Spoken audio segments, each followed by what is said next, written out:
میں سچی اور مخلص احمدی بننا چاہتی تھی،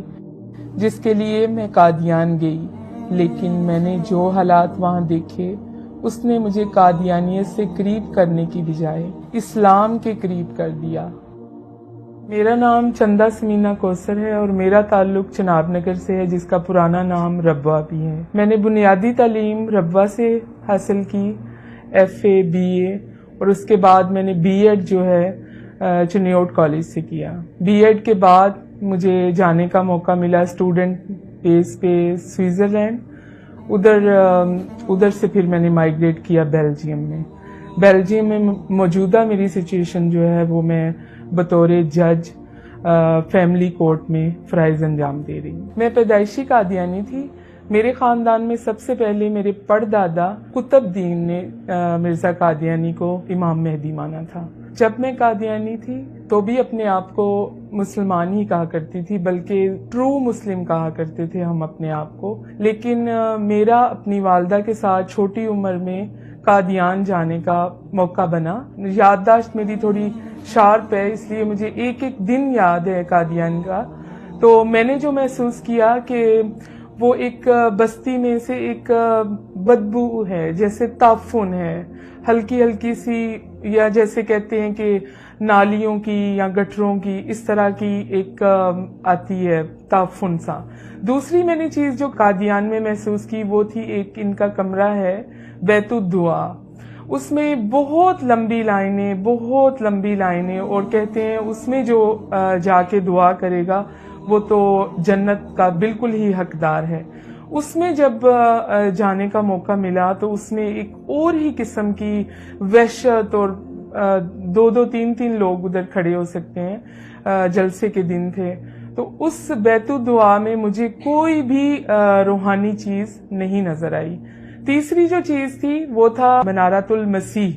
اس کے گرد جو طواف کرنا یا اس پہ ہاتھ لگا کے چومنا اور پورے جسم پہ لگانا اور اپنے منہ پہ ملنا، اور اس کے اندر بھی جا کے چھوٹی سی جگہ ہے تو وہاں پہ بھی جا کے مجھے کوئی بھی سکون نہیں ملا۔ چوتھی چیز تھی مرزا قادیانی کی قبر، جو بھی جاتا ہے وہ لازمی طور پہ ایک مرزا قادیانی کی قبر کے اوپر، اور جس پہ وہ واک کیا کرتے تھے، سیر کیا کرتے تھے اپنی زوجہ کے ساتھ اسٹیشن تک، وہاں تک جانا بہت ضروری ہے۔ تو جب میں اپنی والدہ کے ساتھ وہاں پہ چلتی تھی تو کوئی بھی ایسی کوئی روحانی کچھ بھی ایسا منظر بالکل بھی نہیں ہے، اور لوگوں سے میں پوچھتی تھی کہ شاید مجھے نہیں محسوس ہو رہا، خالہ جان آپ کو محسوس ہو رہا ہے ایسا کچھ کہ ہم مکہ کی گلیوں میں ہیں یا مدینہ کی ہواؤں میں ہیں، فضاؤں میں ہیں؟ لیکن چونکہ سب پیدائشی قادیانی ہوتے ہیں تو پیدائشی قادیانی کا کوئی رائٹ نہیں ہوتا کہ وہ اس مقام کے بارے میں بات کر سکے۔ جس عقیدت اور محبت اور احترام سے ہمارا قادیان کا سفر رہا، تو وہاں پہ جا کے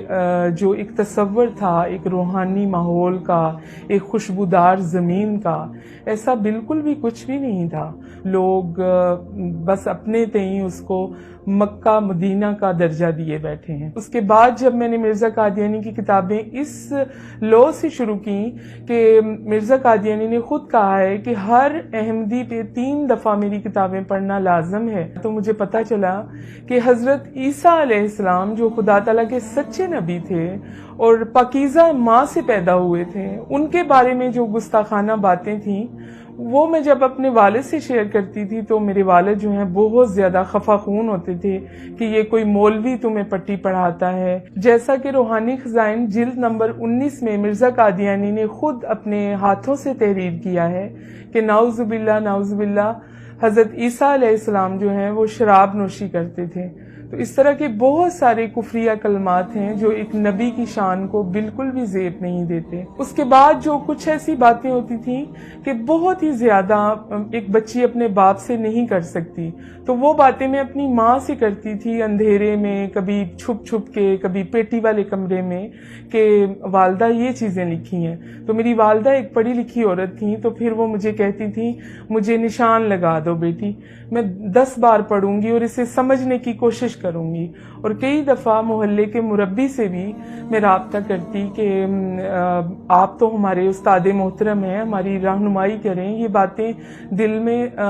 ایک گرہ سی باندھتی جا رہی ہیں۔ اس سارے سلسلے کے بعد جب میں اپنے والدین سے بات کرتی، میری والدہ جو ہیں قائل ہو جاتی تھی، لیکن میرے والد کبھی بھی قائل نہیں ہوتے تھے، بلکہ وہ کہیں نہ کہیں میرے لیے مرنے کی بد دعائیں کرتے تھے کہ یہ کیا اذیت ناک ایک بچہ میرے گھر پیدا ہو گیا ہے، کیونکہ میں سب سے بہن بھائیوں میں چھوٹی تھی اور سب سے زیادہ خدمت گزار تھی، اور میرے بہن بھائی سب سیٹ تھے یورپ میں، لیکن میں اپنے والدین کے ساتھ تا دم مرگ میں نے نبھا کرنے کا وعدہ کیا ہوا تھا خدا سے۔ اس کے بعد جو ہے میں نے کچھ عرصہ کے لیے اپنے والد سے ڈسکشن کرنا بالکل بند کر دی۔ خدا سے میں نے عرض کرنی کہ یا خدا، میں ایک عورت ہوں، ایک لڑکی ہوں، اگر میں اس عذاب سے نکلوں تو میں اپنے ماں باپ کے بغیر نہیں نکل سکتی۔ لیکن میرے والد کو آخری عمر میں کچھ ایسے خواب آنے شروع ہو گئے تھے اپنے متعلق، میرے متعلق، تو پھر وہ میں جب بھی ان کو فون کرتی بیلجیم سے تو وہ مجھے کہا کرتے میرے پاس جلدی سے آؤ۔ تو وہ کچھ آگ دیکھتے تھے، کبھی اپنے آپ کو جلتا دیکھتے تھے تو کہتے تھے کہ تم میری بیٹی ہو، تم میری مرہم کر رہی ہو۔ تو اس طرح سے میرے والد کی جو نفرت تھی خدا تعالیٰ نے محبت میں بدل دی۔ پھر الحمدللہ 2015 میں وہ دن آ ہی گیا جب میرے والد جو ہیں بالکل باقاعدہ طور پہ مجھ سے ایگری ہو گئے کہ ہم اس کلٹ سے نکلتے ہیں، اور ڈھیروں لعنتیں ڈال کے مرزا قادیانی پہ ہم نے سچے دل سے اسلام کو قبول کیا۔ چونکہ بچپن میرا ربوہ میں گزرا، چناب نگر میں گزرا، تو بہت سارے ایسے واقعات ہیں جو ذہن پہ ویسے ہی نقش ہیں جیسے میں نے خود اپنی آنکھوں سے دیکھے۔ جیسا کہ وصیت کرتے ہیں یہ لوگ، پوری زندگی پیسے دیتے ہیں کہ ہم جنت میں داخل ہوں گے، اور علیحدہ سے بہشتی مقبرہ بنا رکھا ہے۔ تو جن لوگوں کے بھی پیسے تھوڑے سے کم ہوتے تھے ان کو وہاں پہ نہیں دفن کیا جاتا تھا، حالانکہ وہ پوری زندگی اپنی آمدن کا حصہ باقاعدہ دیتا رہا۔ اگر تھوڑے سے پیسے کسی بیماری کی وجہ سے یا بڑھاپے کی وجہ سے یا پریشانی کی وجہ سے وہ ادا نہیں کر سکا تو ان کا میں رحم کہیں پہ بھی نہیں دیکھتی تھی، اور اس کو امانتاً نارمل جو عام قبرستان ہے اس میں دفن کر دیا جاتا تھا۔ اور میرے والد چونکہ بزرگ تھے اور نظر بھی کمزور تھی اور بہت دعاؤں والے آدمی تھے، ان کو انوائٹ کیا جاتا تھا کہ فلاں وقت میں آپ آئیے، وہاں سے اس میت کو اٹھا کے نکال کے پھر بہشتی مقبرہ میں اس شرط پہ داخل کیا جاتا تھا جب تک وہ اپنے بقایا جات ادا نہیں کر دیتا تھا۔ 4 دن بعد یا 5 دن بعد، تو میں چھوٹی تھی تو اپنے والد سے ضد کرتی تھی کہ میں بھی آپ کے ساتھ ضرور جاؤں گی، مجھے دیکھنا ہے۔ جب اس کو نکال کے ایک ریڑھی سی ہوتی تھی اس کے اوپر رکھا جاتا تھا، اس وقت میں میرے والد کے کندھے پہ ایک صافہ سا ہوتا تھا، وہ میرے منہ پہ بھی لپیٹ دیتے تھے اپنے، کیونکہ اتنا زیادہ تعفن ہوتا تھا، اور اس میت سے، اس لاش سے ایک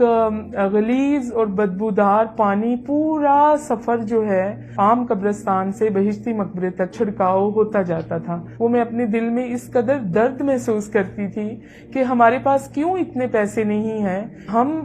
پیسے ادا کر دیتے تاکہ اس کی لاش کی یا میت کی اس طرح سے بے حرمتی نہ ہوتی۔ اسلام قبول کرنے کے بعد سب کے سب جو قادیانی لوگ ہیں، جو آپ کے رشتہ دار، تعلق، سہیلیاں، آپ کے ساتھ مل بیٹھ کے کھانے والے، بولنے والے، آپ کے دکھ درد میں شامل ہونے والے، وہ سب کے سب کو ایک لیٹر ایشو ہو جاتا ہے مرزا مسرور کی طرف سے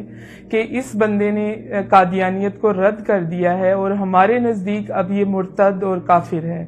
تو یہ کہہ کر بہت ہی بری طرح سے دھتکارا جاتا ہے۔ یہ جو رویہ ہے ان کا شروع سے ہی چلتا آ رہا ہے۔ مرزا قادیانی اس کی بیسمنٹ بنا کے گیا ہے کہ کس طرح اس کو ایک ذہنی طور پر مفلوج کر دینا ہے۔ اور میں چشمدید گواہ ہوں کہ جب میں ربوہ میں تھی یا اسٹوڈنٹ تھی، بہت ساری لڑکیاں اور بہت سارے لڑکے جب سوال جواب کیا کرتے تھے تو وہ ان کو جواب نہیں ملا کرتے تھے تو وہ خودکشی کی طرف چلے جایا کرتے تھے۔ چونکہ ان کے ہاسپٹل اپنے ہیں تو وہ خودکشی جو ہے وہ سامنے نہیں آتی تھی۔ اور اس کی مثال جو ہے وہ میں نے اپنے دل پہ اس لیے برداشت کی کہ میں تو بیلجیم میں تھی اور میرے ماں باپ جو ہیں ربوہ میں تھے، اور وہ ماں باپ جو ربوہ کی تعمیر میں جن کا ہاتھ تھا، جن کی اینٹیں لگانے میں انہوں نے اپنا خون پسینہ دیا ہوا تھا، ان کو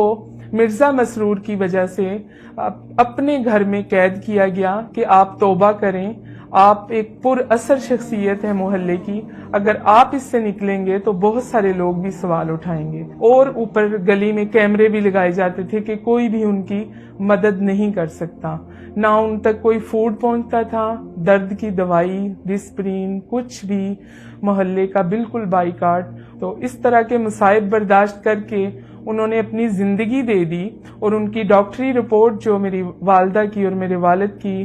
ڈیتھ سرٹیفکیٹ پہ ہے، وہ ہے کہ cause death because of hunger, بھوک کی وجہ سے موت۔ نہ کوئی ہارٹ کا مسئلہ تھا، نہ بلڈ پریشر کا، صرف ان کی وینوں کو جب چیک کیا گیا تو تقریباً 13 دن سے ان کے اندر کچھ بھی نہیں تھا، نہ پانی نہ روٹی، کچھ بھی نہیں تھا۔ اور وہ چھت پہ کھڑے ہو کے گلی میں لوگوں سے فریاد کرتے تھے کہ ایک سوکھی روٹی دے دو۔ وہ عورت جو قادیانی مربیوں کے لیے 40 لوگوں کے لیے ایک ٹائم میں کھانے بناتی تھی، وہ آخری عمر میں ایک لقمہ روٹی کے لیے ترس گئے اور دنیا سے چلے گئے۔ میری والدہ کی بھوک کی وفات کے بعد میرے والد جو تھے وہ گھر میں اکیلے تھے، ان کے پاس نہ کوئی راشن تھا، نہ کوئی پانی تھا، نہ کوئی صاف کپڑے تھے، نہ کوئی دوائی تھی، کچھ بھی نہیں تھا۔ تو وہ اکیلے تھے۔ پھر میں نے رابطہ کیا UNO کے ادارے سے اسلام آباد میں کہ آپ میرے والد کو ایمبیسی کے تھرو چیک کر سکتے ہیں، کیونکہ میرے والد اور میری والدہ جو ہیں بیلجیم رہنے کے بعد وہ بیلجیم کے بھی سٹیزن رہ چکے ہیں، لیکن ان کا دل نہیں لگتا تھا تو وہ واپس آ جاتے تھے۔ اس سچویشن میں جب اسلام آباد کی ایجنسیوں نے ادھر سے رابطہ کیا تو میرے والد جو ہیں وہ گھر پہ نہیں ملے۔ بالکل قریبی ربوہ کی ایک سڑک پہ میرے والد کو جب لوگوں نے پہچان کے دیکھا اور وہ اس ادارے نے جب ان کو چیک کیا تو ان کے منہ میں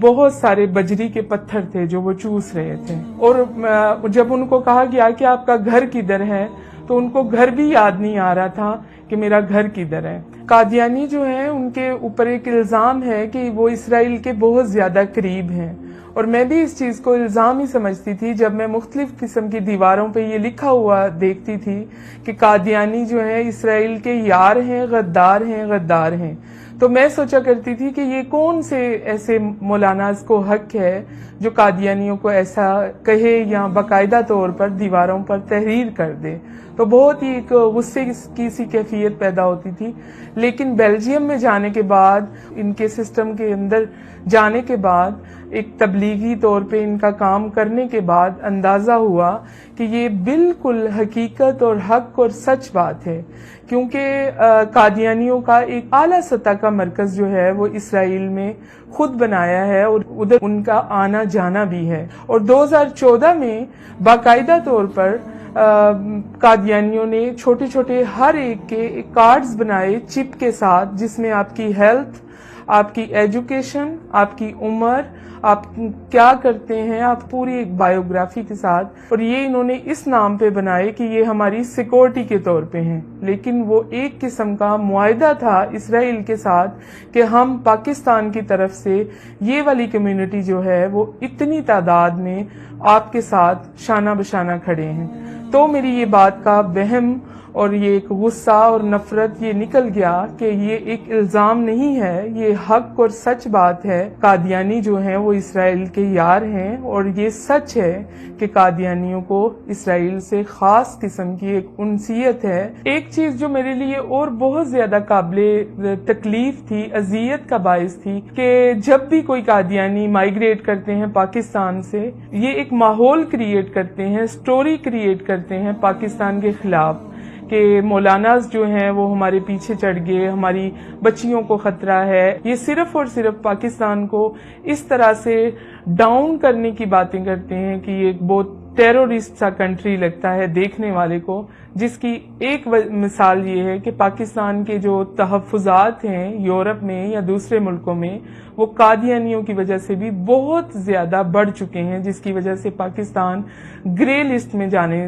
تک کی نوبت میں آ چکا ہے۔ میں خلوص دل سے سب قادیانیوں کو ایک پیغام دینا چاہوں گی کہ جب آپ اس ماحول سے نکل کر بہت ہی ایک پرسکون زندگی کی طرف جانا چاہتے ہیں تو اسلام پہ غور و فکر کریں۔ قرآن پہ غور و فکر کریں. یہ نہیں کہ چند آیات کو آپ بحث کے لیے اٹھا لیں، اس پہ بحث کریں اور پورے قرآن کو آپ وہاں پہ دبا رہنے دیں. یہ تو کام منافقین کا تھا، کفار کا تھا جو وہ کرتے تھے. ضرور میرا ایک تہ دل سے پیغام ہے کہ مرزا قادیانی کی کتابوں کو اپنی عقیدت کا چشمہ اور محبت کا چشمہ اتار کے پڑھیے، سچے دل سے پڑھیے. اور ہمارے لیے ایک مشعل راہ ہیں عرفان محمود برق صاحب. کوئی کسی قسم کا بھی سوال ہو تو وہ آپ کی ضرور رہنمائی کریں گے اور عزت کے ساتھ آپ کے سر پہ پیار کی اور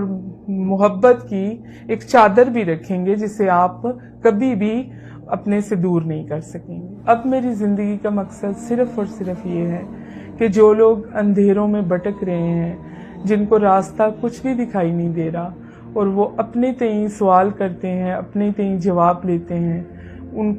ان کے لیے ایک آسانی میسر کرنا کہ وہ بھی اس نور کو پہچانیں، اس حق کو پہچانیں اور ایک سچے سفر کو جو زندگی میں بھی کامیاب کرے گا اور آخرت میں بھی شفاعت کا باعث بنے گا اور زندگی بہت ہی